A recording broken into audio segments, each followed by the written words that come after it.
Assalamualaikum warahmatullahi wabarakatuh. Perkenalkan, nama saya Amalia Iza Ramadhani dengan NIM 23050974079. Di sini saya akan menampilkan sebuah tutorial video mengenai proyek minggu 13 dan 14 mata kuliah jaringan komputer. Nah, seperti yang dilihat di sini, proyeknya adalah sebuah perusahaan kecil ingin mengimplementasikan jaringan komputer sederhana yang memungkinkan komunikasi antara server dan klien menggunakan protokol TCP dan UDP. Perusahaan ini membutuhkan layanan yang pertama adalah HTTP, kedua FTP, dan DNS. Perusahaan ingin memastikan bahwa jaringan mereka dikonfigurasi dengan baik, sehingga klien dapat mengakses halaman web internal perusahaan melalui HTTP, mengunggah dan mengunduh file ke server menggunakan FTP, menggunakan DNS untuk menerjemahkan nama domain internal ke alamat IP. Tugasnya adalah membangun topologi jaringan di mana terdiri dari satu server, 3 PC klien, 1 switch, 1 router, dan konfigurasi jaringannya ada beberapa ketentuan di mana di sini bisa terlihat IP address-nya. X adalah angka terakhir dari NIM, di mana angka terakhir dari NIM saya adalah 79. Nah, kemudian setelah itu implementasi layanannya, konfigurasikan server agar dapat menjalankan layanan HTTP, FTP, dan DNS. Konfigurasikan PC klien agar dapat mengakses layanan tersebut. Kemudian simulasi transport layer TCP vs UDP, dan lakukan pengujian komunikasi antara klien dan server menggunakan protokol TCP dan UDP. Oke, langsung saja kita langsung ke Cisco Packet Tracer. Oke, di sini saya sudah membuat topologi jaringan di mana terdiri dari satu router, satu switch, satu server, dan 3 PC klien. Nah, yang pertama di sini kita hubungkan dengan beberapa kabel di sini menggunakan kabel copper straight stroke seperti yang terlihat pada video ini. Kemudian kita setting di bagian router. Nah, kita setting di bagian CLI. Karena di sini sudah saya setting, saya tampilkan di bagian. Nah, di sini adalah settingan CLI di bagian router, di mana enable config, kemudian in gigabit ethernet 0/0/0, no shutdown, kemudian kita ketikkan IP address-nya yaitu 192.168.79.254 spasi 255.255.255.0, kemudian kita exit. Oke, lanjut, kemudian kita ketik di bagian server.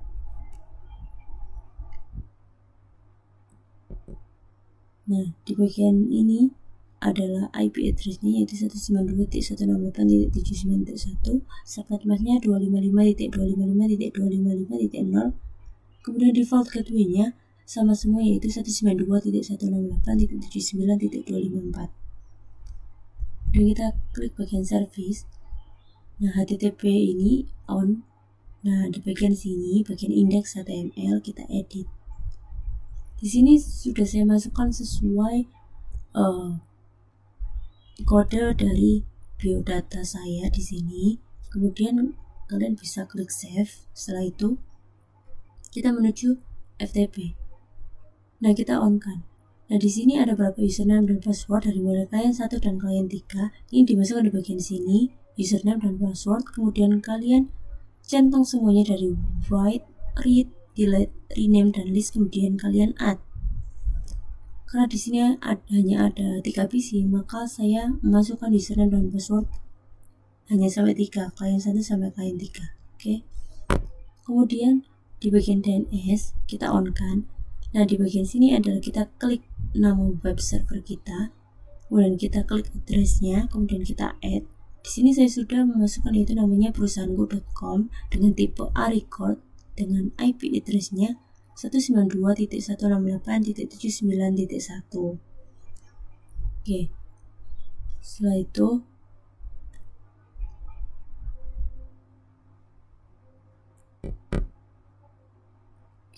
kita lanjut di bagian PC. Di sini kita setting ya. Langsung dari PC 1 saja. dimulai dari IP address-nya 192.168.79.2 dengan subnet mask dan default gateway yang sama. DNS servernya juga sama 192.168.79.1. Lanjut ke PC 2, maka urutannya adalah IP address-nya 192.168.79.3 dengan subnet mask, default gateway, DNS server sama dengan PC 1. Lanjut ke PC 3. Nah, IP-nya 192.168.79.4 dengan subnet mask, default gateway, dan DNS server yang sama dengan PC 1 dan PC 2. Oke, kita lanjut ke PC 2. Nah, di bagian PC 2 ini, kalian ketik di bagian desktop, klik di bagian desktop dan klik di bagian text editor. File yang tadi di bagian index.html, kode tadi kalian copy paste di sini, kemudian kalian save as dengan nama misal dataku.html. Nah, kemudian kalian save di sini di bagian PC 2. Jadi di sini kalian ketik kode save as namanya misal data.html, terserah. Pokoknya .html. Oke. Nah, di sini saya tadi sudah memasukkan dengan file namanya biodata.emi.html. Isinya sama dengan index.html yang tadi di bagian server. Oke, langsung saja kita ping. Kita coba bagian PC 2 karena di sini ada letak saya membuat file biodata.emi.html. Kita klik command prompt, kita ketik FTP dengan IP address-nya 192.79.1. Oke, berhasil connect. Karena di sini adalah PC 2, kita klik username client 2, passwordnya client 2 juga. Oke, berhasil login. Kita coba ambil biodata.emi.html karena di sini writing file biodata.emi, karena di bagian sini saya telah membuat file biodata.emi.html. Kita cek di servernya. Oke, sudah ada ya biodata.emi.html. Kita coba ke PC 1. Kita klik command prompt FTP dengan IP address 192.168.79.1. Oke, username-nya karena ini PC 2, PC 1 jadi client 1, passwordnya client 1. Nah, di sini kita get biodata.emi.html karena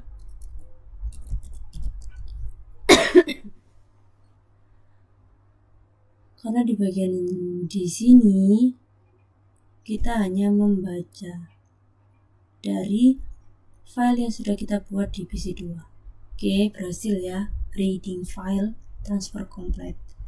Lanjut ke PC 3.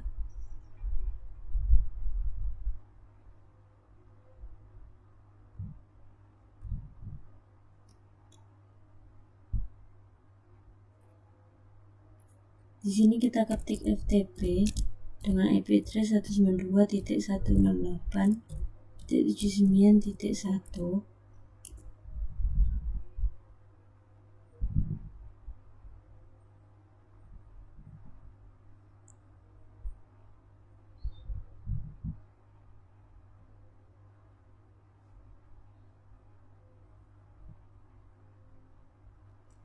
Kemudian kita ketik client 3 ya, sesuai dengan PC 3 karena ini PC 3, kemudian passwordnya client 3 juga.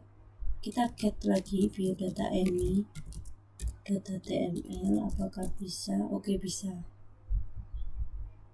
Jadi aman ya, berhasil semua di bagian FTP. Kita coba lagi ke PC 2 di bagian text editor. Kita ketik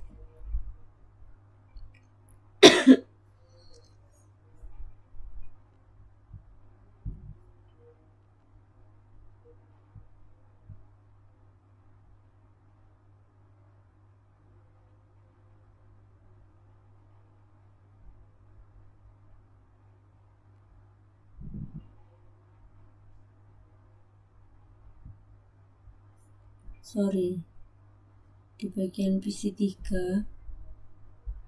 kita masuk ke text editor, kita ketik namaku Emi,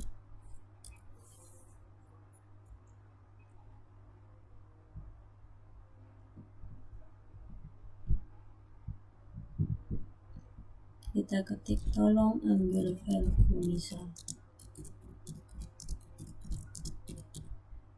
kemudian kita save dengan nama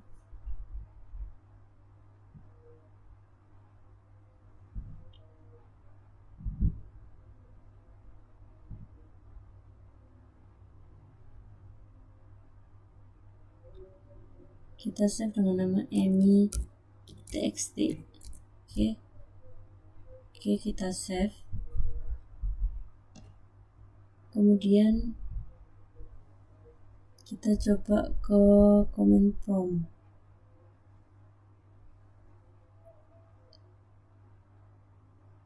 Oke, di bagian sini kita coba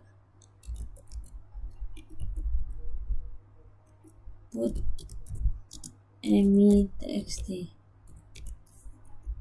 Oke, bisa ya. Kita coba cek di bagian server.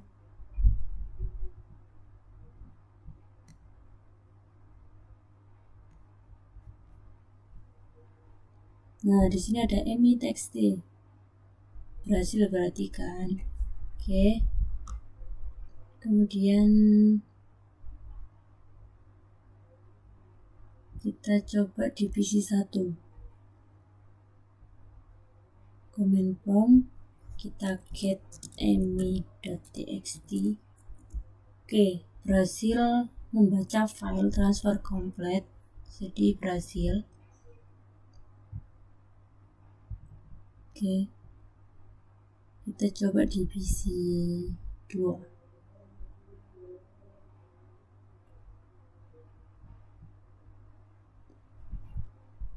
Kita get emi.txt. Oke, berhasil membaca. Jadi semuanya sudah berhasil connect di sini. Oke. Dia sudah bisa membaca file dari web server tadi. Sekarang kita coba di PC2, kita cek bagian DNS server, kita klik web browser.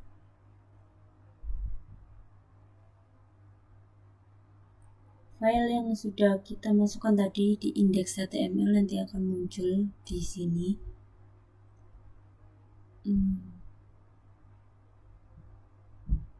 Ini lumayan lama untuk web browser ini.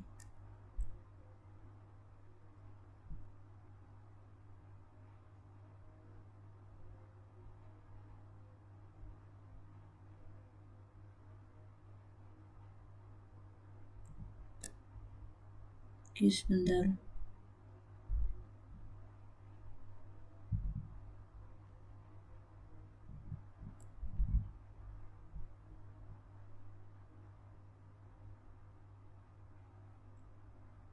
Oke, lanjut.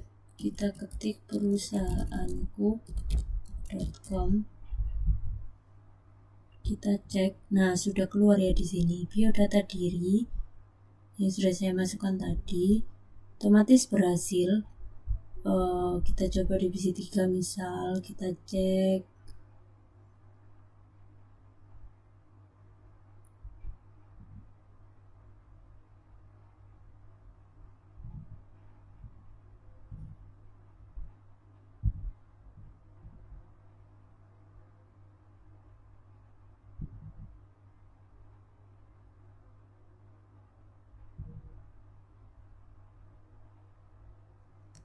Kita ketik perusahaanku. Kita klik oke, aman ya di sini. Coba PC1.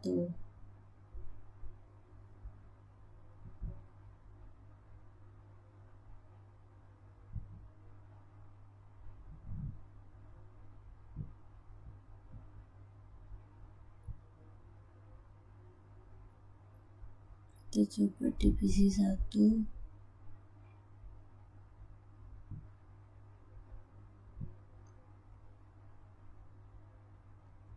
Oke, kita klik perusahaan.com.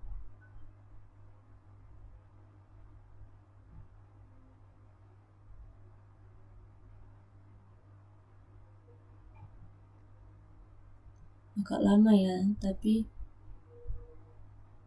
keluarnya sama, outputnya sama biodata diri seperti tadi.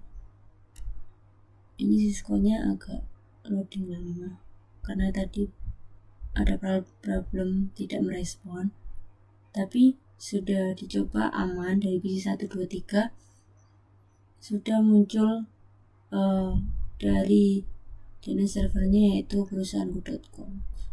Oke, sekarang kita coba simulation ya, TCP UDP. Kita coba edit filter dulu.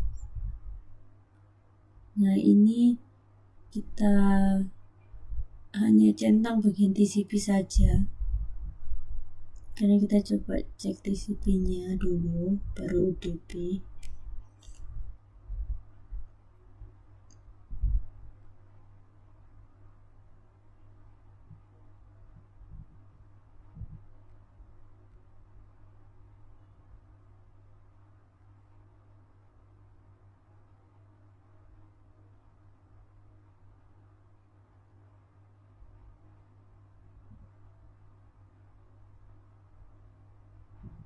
Oke, sudah.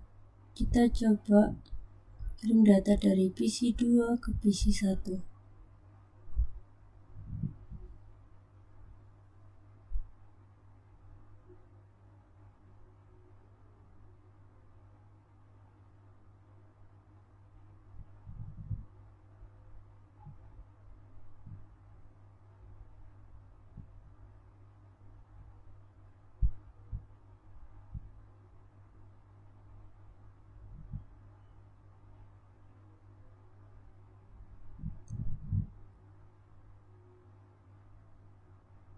Yang masih berjalan.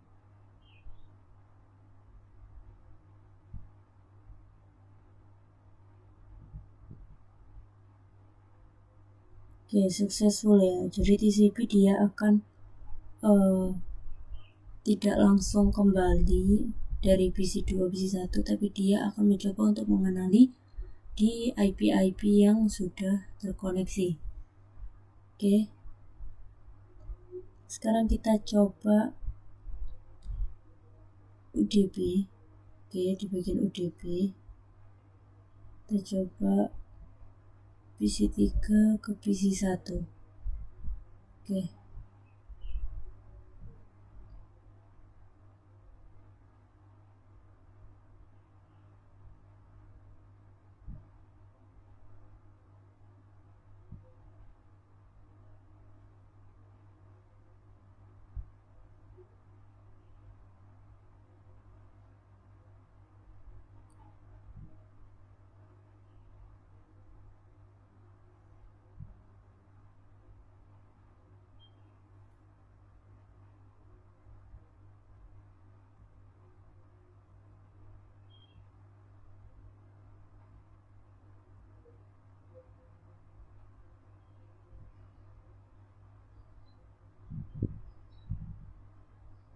Oke, successful. Dia akan menyebar dulu di UDP ini untuk mengenali IP.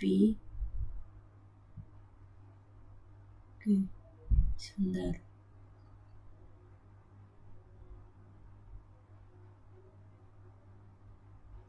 Sekarang kita coba edit filters. Kita coba TTPS saja. Oke, kita coba PC2 ke PC1.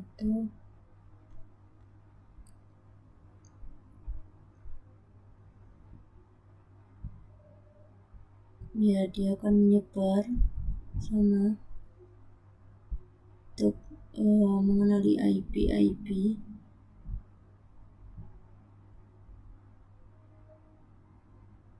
Oke, kembali ke visi 2 dan successful. Di bagian HTTPS ini lebih cepat ya daripada di bagian disiplin UDP tadi.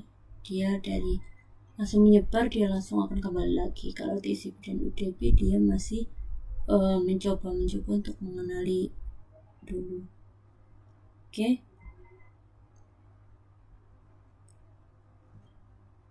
Setelah kita cek tadi untuk uji DNS, FTP, UDP,